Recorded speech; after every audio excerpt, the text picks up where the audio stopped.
Assalamualaikum warahmatullahi wabarakatuh. Perkenalkan, saya atas nama Ode Muslia, Stanbook A1H17059. Di sini saya akan mempresentasikan tugas proposal saya yang berjudul tentang meningkatkan kreativitas anak usia dini melalui aktivitas menggambar pada anak kelompok A di TK Negeri Pembina 1 Wangi-Wangi. Yang pertama yaitu bab 1, pendahuluan. A. Latar belakang.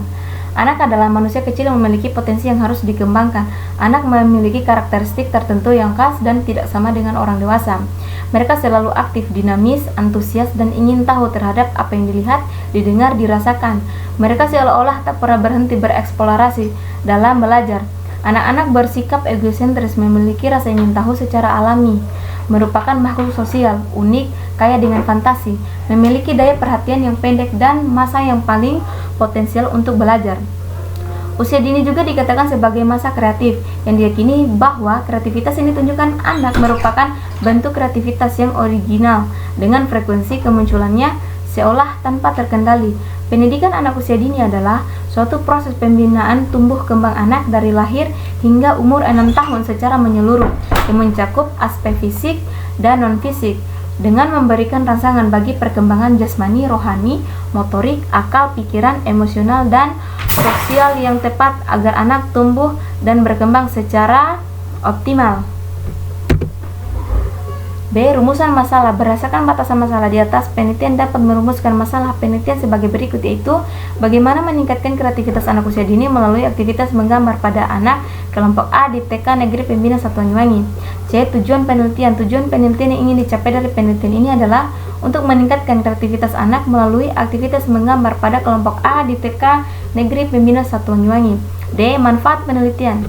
Manfaat teoritis memberikan khasana baru bagi pendidik anak usia dini, sedangkan manfaat praktis bagi siswa mendapatkan pemberian yang menyenangkan dan meningkatkan kreativitas anak baik verbal maupun nonverbal. Bagi guru, meningkatkan pengetahuan dalam memperbaiki proses pembelajaran dan menambah wawasan bagi guru taman kanak-kanak.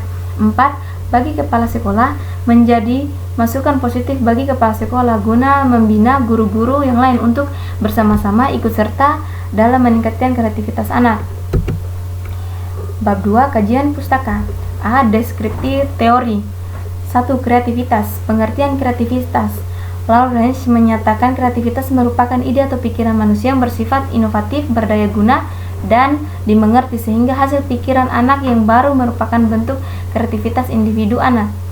B. Karakteristik kreativitas anak. Paul Torres dari Universitas Georgia menyebutkan karakteristik tindakan anak yang menunjukkan kreativitas adalah sebagai berikut. 1. Belajar kreatif. 2. Rentang perhatian panjang. 3. Mampu mengorganisasikan yang menakjubkan. 4. Dapat kembali kepada sesuatu yang sudah dikenalnya dan melihat dari cara yang berbeda. 5. Belajar banyak melalui fantasi dan memecahkan permasalahan dengan menggunakan pengalamannya. 6. Menikmati permainan dengan kata-kata dan tempat sebagai penceritaan yang alam. C. Pengembangan kreativitas anak. Menurut Utami Munandar, kreativitas penting untuk dipupuk dan dikembangkan melalui pendidikan sejak dini dengan alasan kepada orang dapat mewujudkan dirinya apapun kegiatan yang hendaknya dilakukan dengan suasana yang menyenangkan, sehingga dalam mengembangkan kreativitas tidak ada paksaan. Aktivitas menggambar memberikan kebebasan kepada anak untuk mengungkapkan ide dan gagasannya. 2. Aktivitas menggambar anak usia dini. Pengertian aktivitas menggambar anak usia dini. Aktivitas menggambar adalah suatu kegiatan seni lukis yang merupakan bahasa visual dan merupakan salah satu media komunikasi. Artinya bahwa anak dapat berkomunikasi melalui gambar yang ia buat sendiri. Pembelajaran di TK aktivitas menggambar yang digunakan antara lain yaitu jenis menggambar bebas, menggambar imajinatif, dan mewarnai gambar. B. Ciri-ciri aktivitas menggambar anak usia dini. Ciri-ciri aktivitas menggambar anak ditampilkan dalam bentuk karya bebas, unik, kreatif, goresan, spontanitas, dan ekspresif. C. Tahapan aktivitas menggambar anak usia dini. Menurut Victor Lavender, tahapan atau periodisasi aktivitas menggambar anak-anak adalah 1. Masa goresan sekitar usia 2-4 tahun. 2. Masa prabagan usia 4-7 tahun. 3. Masa bagan umur 7-9 tahun. 4. Masa permulaan rilis umur 9-11 tahun. 5. Masa rilis semu umur 11-13 tahun. D. Hasil aktivitas menggambar anak usia dini. Menurut Victor Lowen, anak usia 4-7 tahun berada pada masa prabagan. Hasil aktivitas menggambar pada masa ini merupakan pengalaman anak dalam menarik goresan-goresan, garis mendatar, tegak, dan melingkar, yang selanjutnya berkembang menjadi wujud berkepala yang dapat dikaitkan dengan bentuk atau objek tertentu, misalnya bentuk manusia yang sederhana. Kehadiran gambar manusia yang lebih sering diwujudkan anak-anak memang sangat wajar, di mana anak selalu berada di lingkungan yang secara visual dapat melihat manusia. Bab 3. Metodologi penelitian. Jenis penelitian. Penelitian ini dilakukan secara kolaboratif dan partisipatif. Artinya penelitian tidak dilakukan sendiri, namun berkolaborasi atau kerjasama dengan guru kelompok A TK Negeri Pembina 1 Wanyuwangi. Kolaboratif yang dilakukan dalam perencanaan tindakan, pelaksanaan tindakan, pengamatan bertujuan untuk meningkatkan kreativitas melalui aktivitas menggambar. B. Setting penelitian.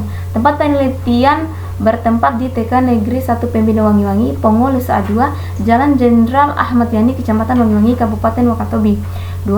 Waktu penelitian. Penelitian ini dilaksanakan pada semester genap tahun ajaran 2020-2021. C. Subjek atau objek penelitian. Subjek dalam penelitian ini adalah anak-anak didik di TK Negeri Pembina 1 Wanyuwangi berjumlah 16 orang anak, dan objek penelitiannya adalah kreativitas anak usia dini melalui aktivitas menggambar. Faktor yang diteliti yaitu faktor anak, faktor guru, dan faktor hasil belajar anak. Prosedur pelaksanaan penelitian. Arikunto dalam Diamti menjelaskan bahwa prosedur penelitian tindakan PTK terdiri dari 4 kegiatan, yaitu perencanaan planning, pelaksanaan tindakan, observasi dan evaluasi, dan refleksi. Metode penelitian. Penelitian dilakukan dengan menggunakan metode kualitatif. Menurut Kasiram, penelitian kualitatif adalah metode penelitian menggunakan proses data-data yang berupa angka sebagai alat menganalisis dan melakukan kajian penelitian terutama mengenai apa yang sudah diteliti. G. Teknik pengumpulan data. Dalam penelitian, teknik pengumpulan data yang digunakan yaitu 1. Observasi, 2. Wawancara, 3. Dokumentasi. Data dan sumber data. 1. Data. Data dalam penelitian ini adalah data kuantitatif yang diperoleh melalui pedoman atau lembar observasi aktivitas guru dan anak-anak dalam belajar dan diperoleh melalui lembar instrumen atau evaluasi anak didik selama pembelajaran. 2. Sumber data. Sumber data dalam penelitian ini adalah anak kelompok A di TK Negeri Pembina 1 Wanyuwangi yang terdapat semester genap tahun ajaran 2020 atau 2021. Teknik analisis data. Teknik analisis data yang digunakan dalam penelitian ini adalah dengan menggunakan analisis deskriptif yang dimaksud untuk memberikan gambaran mengenai meningkatkan kreativitas melalui aktivitas menggambar. Dalam menganalisis data dan memberikan penilaian pada setiap indikator aspek kinerja, penelitian mengacu pada pedoman pemberian penilaian dalam satuan pendidikan di taman kanak-kanak, yaitu dengan penilaian secara kualitatif atau dengan pemberian nilai dalam bentuk simbol seperti belum berkembang BB, mulai berkembang MB, berkembang sesuai harapan BSH, berkembang sangat baik BSB. Ya, itulah paparan tugas proposal saya. Mohon dan kurangnya mohon dimaafkan. Saya tutup wabillahi taufiq wal hidayah. Wassalamualaikum warahmatullahi wabarakatuh.